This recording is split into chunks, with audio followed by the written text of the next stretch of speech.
7-iron like John Davis at 3. You suck, you jackass. I can make things out of clay and made by the bay. I just made. There is old Mr. Three Wiggle, isn't there? Take drugs, Danny? Every day. Good.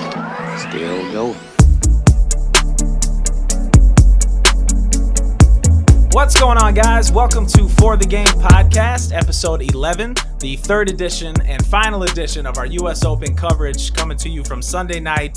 The tournament just ended a few hours ago, and we're going to get you caught up on everything that happened, how the course held up. As always, fresh from California and back in the Central Time Zone, Mark Bonus is with us. What's up, Mark? Welcome home, bud. I'm here. I survived Palm Springs heat at 120. I got to watch the final round of the U.S. Open on an airplane, which is going to be my go-to moving forward. Anytime there's a final round for a major, I'm just going to book a flight and watch it because it's the best way to watch. And I'm officially unpopping the collar down because the U.S. Open is done. It's done. Yeah, it's time. It's time. You've worn it well for the past few days. We've appreciated it. But I'm with you, man. There's absolutely no better place to watch a sporting event or something that you have to pay all focus to. Airplane to go to, man. It was great. I'm jealous. I did nothing today except for sit on a couch and watch it, and I'm still jealous of you. So that that tells you something. Also with us today is Brandon Fletcher. We got all three of us back. How you doing, B? The trio's back, and I'm happy for it. Yeah, bud. Where did you watch today? Did you get in the pool at all? I know it was hot. No, man. I literally just stayed glued to the TV at my parents' house. Went over there and did some barbecue, some Texas barbecue, some beers, and nice. You were sitting with my dad because I didn't get to make it to the real Open. Yeah, well, none of us did, but it was an exciting, fun finish at the U.S. Open. I mean, for a minute there, I thought it was going to be one of the best majors of all time. It didn't quite shape up, but we had Jon Rahm getting some good karma from last week and taking down the victory. Shoots a 67 in the last round, finishes at 6 under, and good for him, man. Just had his first kid. Him hugging his caddy, him hugging his coach, and hugging his wife and his kid at the finish was really awesome to watch. Yeah, man. Congrats, Jon Rahm. That's awesome. What a Father's Day gift, huh? Winning the U.S. Open. That's great. Yeah. I mean, most people are getting a pair of socks today, you know?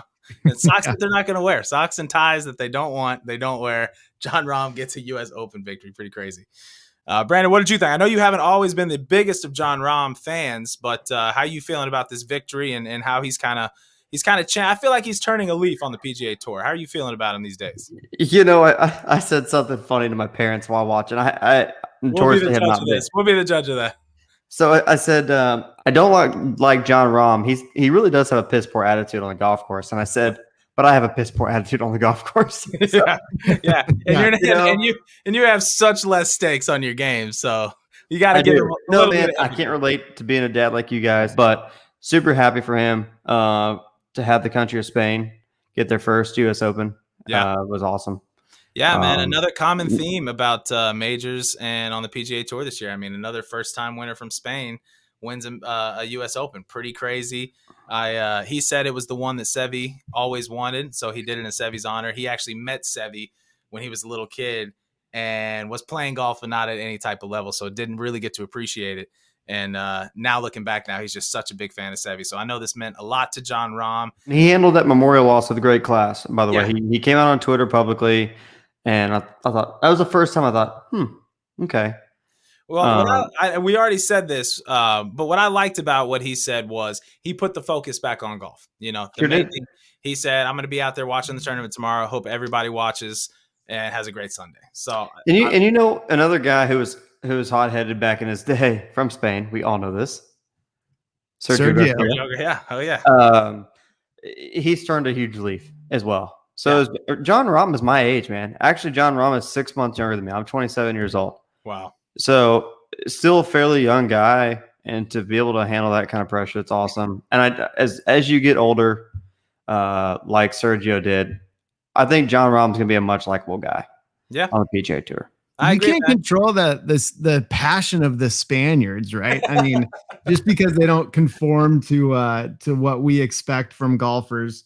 I agree, but all that's beautiful and all that shit. But screw that. An American should have won. I'm still pretty pissed off about that fact. America, like, who do we have? I think Paris. Somebody was our best Yeah. chance at the end there. Harris English, Russell. Harris Hill. English. Hey, congrats, Harris English. That's the way to freaking close out a Sunday, by the way. Harris English, my bad. Harris English. That's right. A guy with the last name of English was the United States' best chance. This is ridiculous. He was our only shot. I was actually thinking about you, Mark, because I know we didn't pick American players, but I think you were willing to donate $150 just so an American would win. I know you were heavy on that thought. I thought my pump up speech was would do something for him, but apparently they didn't catch it. They didn't catch it, or they did nothing for him. I don't know which one. It did something for me. I was pumped up, that's for sure. But I mean, we had a guy trailing hard and failing hard at the very end. I know we're all big fans. Louis Oosthuizen, man, we're all hurting for him. He puts one OB on 17. He has about a mile. It was a hazard, So yeah, he has a mile of real estate to the right, and he ends up taking that left side on. He goes OB, and that's what lost him the tournament on 17. I don't know what he was thinking. What do you think in a situation like that? It's crazy, right? Like I feel like I think this all the time. Anytime I hit a bad shot, I'm like, oh man, I wish I could have that one over again, right? But can you imagine what that feeling of regret is like when it's for a freaking major? No, dude. No. And that guy, he's kind of notorious, right? For just coming up short, and talk about the time to come up short. That's well, you said, I mean, he's had multiple second place finishes in almost all the majors. It's unbelievable. All of them. Yeah. It's craziness. Yeah, it's crazy. Yeah. But it's also been a common theme actually this year. If you think about it, we had Xander Schauffele, who another guy who was supposed to do really well today, kind of teetered at the end and just fell off. Xander at the Masters on 16 goes in the water, loses it. Then we have another major here, and he puts it in the hazard on 17. So it's kind of been a common theme of the majors this year, watching somebody where we think it's going to come to a playoff right up to the finish, and then one guy just kind of shits the bed. And somebody wins brutal. Watching on the range. It was brutal to watch. And for a while there, we did think I thought there was going to be 5 or 6 world-class players up at the top. Some guys that were trailing, and if you were for about an hour and a half of the day, it looked like it was going to be a Rory, Brooks, Bryson, Dustin, even Justin Thomas was kind of creeping up there. It looked like all of these guys were going to be at the top at the very end. Yeah, man. I was losing my mind for a second. It was crazy, Brandon. I was telling Jeff before we got on, like I was, like I said, watching on the airplane, and it was awesome. And when we landed, I had to put my phone away to go hang out at baggage claim to grab my clubs. And I told my wife, like, hey, go get the car, like come back, and then we'll put it back on in the car as we're driving home, right? Trying to save some time. So we get to the car, I open the app and start playing the US Open again, and freaking Bryson's at 3 under, like Oosthuizen's at 6 under, like everything had changed in a matter of minutes, right? It's crazy how quick that changed. But I mean, probably that time frame he went bogey double. Bogey double. And the same thing, I mean, it really started, it was all, and it's funny with golf. I mean, at an amateur level and on a pro level, all it takes is that one thing, and you can watch a man lose his entire game. I mean, he went out after that first bogey. It was kind of like last week we had a guy blow up on 18, almost hits it out of bounds. All he has to do is par the hole, and he couldn't muster up any type of game, ends up bogeying the hole, losing the tournament. It felt like that with Bryson, but from like the 11th hole today, where he bogeyed one hole, and then from that point on, any shot he was standing over, I'm looking at it going, oh, it's going to be a shank. He's going to shank this ball no matter what. He did shank a chip, too, it's ironically. Yeah. Oh, man. He shanked a couple. I mean, the announcer said, I don't think I've ever seen shots like this on a PGA event. Because, I mean, it got ugly. I mean, he went 8 over on the back. It got really ugly for Bryson out there. But also, I mean, Rory had the same woes. It was on 12. He hits, not even a terrible shot, just a wayward shot to the right. And he has 1 foot in the grass, 1 foot in the bunker. And he almost hits the hosel, too. And from that moment on for him, it was a game over. So both of those guys, I mean, it was just one pivotal hole, and then the wheels fell off for both of them. Same thing with DJ. Same thing with Colin Morikawa. And our friend Xander Schauffele just didn't do anything. He just trickled around at even par all day. He's 1 under for the tournament. He finished 1 under. This is a tough day, man. It was tough. I don't know. It's a U.S. Open on a Sunday. What are you gonna do? And talk about what we're talking about pressure. Talk about those 2 young guys. And I told my dad, Russell Henley, and Mackenzie Hughes. Yeah, 5-0 for Henley. That's just Talk about Sunday pressure at a major. Yeah. And so when Louis teed off, I said the only guy that he's got to worry about is John Rahm. I mean, it looked like that from the beginning. And those two guys, if you watched them play yesterday, those two young bucks, even Henley, he got off to some crazy lightning start. I mean, he made a 60-footer on the first hole. Then he chips in on the second hole. Then he makes a 15-footer on the third hole. Birdie, birdie, birdie start. So, yeah, I mean, it looked like one of those young guys also could have taken it and run away with it. But Sunday at a U.S. Open. Were they playing? Did they tee off earlier in the day yesterday or later in the day? They were earlier in the day yesterday. Man, could you believe what the difference in the course was versus the guys playing earlier in the day versus the guys at the end of the day? Yeah. So early in the day, you get that marine layer in there. Everything's a little bit, it's not as dry and as fast as it was later in the day. That course is playing almost like two different courses. Amazing shape. I mean, awesome scores. 6 under. I mean, we were talking about it before this thing started. Like, I wouldn't be surprised if, even or 1 over wins this thing. Right. 6 under. That's pretty impressive. Yeah. And I also realized I don't know shit about golf. So like, I was like, there's no way Bryson's going to do this. He's missing the 50% of the fairways, and I think he was hitting more fairways than missing them. Or if he was missing them, he was like missing them on purpose based on just like how he wanted to play that course. Totally. He was taking one far out to the right.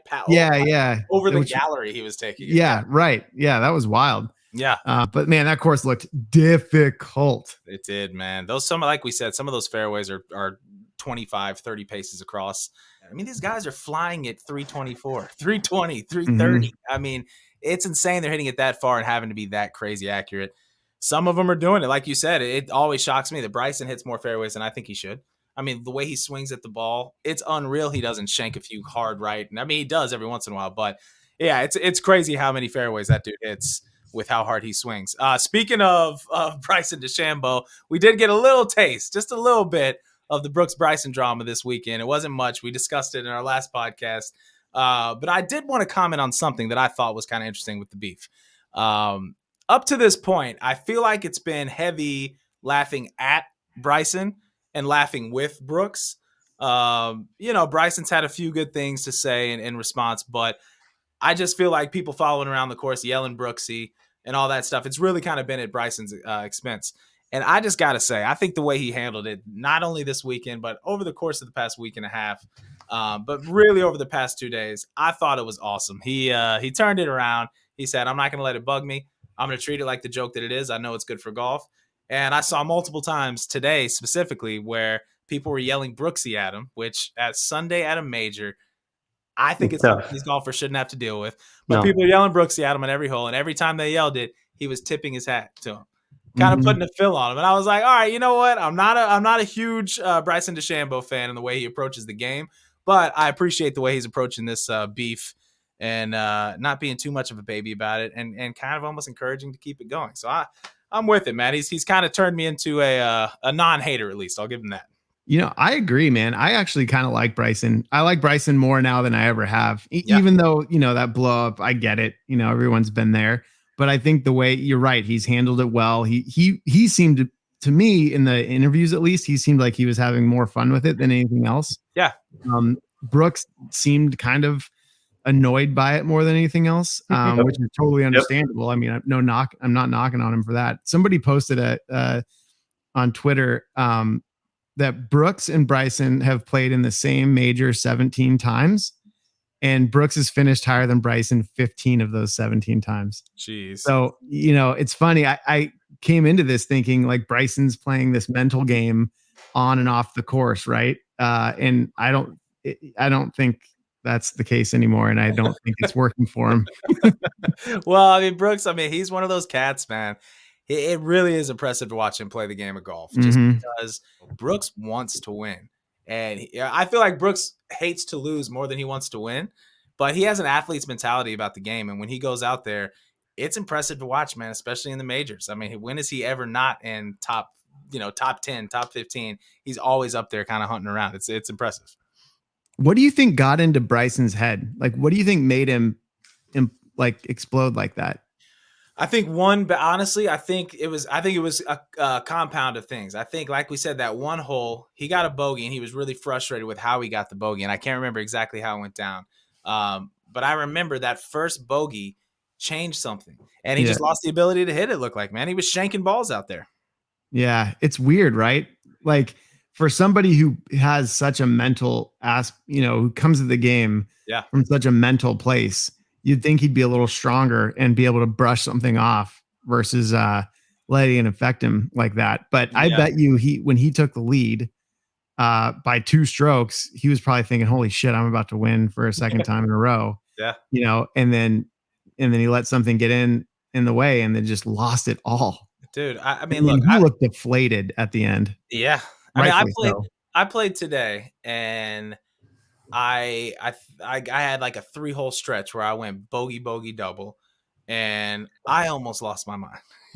Seeing your rounds slip away of your expectation of what you think you're going to shoot, where you think you're going to finish in a tournament or just through the day, watching that slip away from you is an incredibly frustrating thing. Like I said, I mean, we're out there hacking it around, and I'm watching a round slip away and getting legitimately frustrated. I can't imagine what these guys are going through out there, how they hold it together. I don't know how they hit a ball in front of a gallery, okay? Let's just talk about that. No kidding. Yeah, just first hitting a ball at the first tee is like hard enough. If you can do that, I mean, God bless you, because I don't think I could. I'm a pretty good golfer, and I don't think I could. But we're going to keep watching the Brooks and Bryson drama. I'm praying we're going to have a pairing or a matchup. We got Ryder Cup coming up. Now, I know we've all talked about maybe not pairing them together. I'm starting to get on the train of putting them together. There was an old thing I saw recently. The captain, Sal Hutton, was talking about his decision to put Phil and Tiger together, which was a controversial decision at that time. And his answer was he thought it was going to be good for the game. And he thought if you go into battle at a Ryder Cup with another man, win or lose, you're fighting to win those points together. You're going to come out of there better friends or just with more respect for one another. So I listened to him kind of talk about Phil and Tiger that way, and I was like, all right, screw it. Put them together. Let's go. I'm ready to see it. I want to see it. I'm watching it. I'm watching it. Well, I'm watching it either way, but I will definitely be enjoying that. We just closed out the 2021 U.S. Open, and let's look forward. Let's look to the next one. We just had Torrey Pines, which was so exciting on the West Coast. We're taking it back to Massachusetts in 2022 at the Country Club, Brookline, Massachusetts. It's going to be a good one. They've had a few opens on that course. I think 4 different U.S. Opens have been on that course. Then it comes back to L.A. for 2023, which we should all look into going. That's going to be in Los Angeles at the Los Angeles Country Club, the North Course. So that's going to be in my backyard. We should think about that in the future. Then it goes to Pinehurst 2024. Great course. Mm-hmm. Oakmont for 2025. Shinnecock 2026. And then we are back to the Mecca of golf in 2027, what we all really should be looking for, Pebble Beach. Love that. Pebble Beach. Let's buy the tickets now. They got to be cheap. Come on.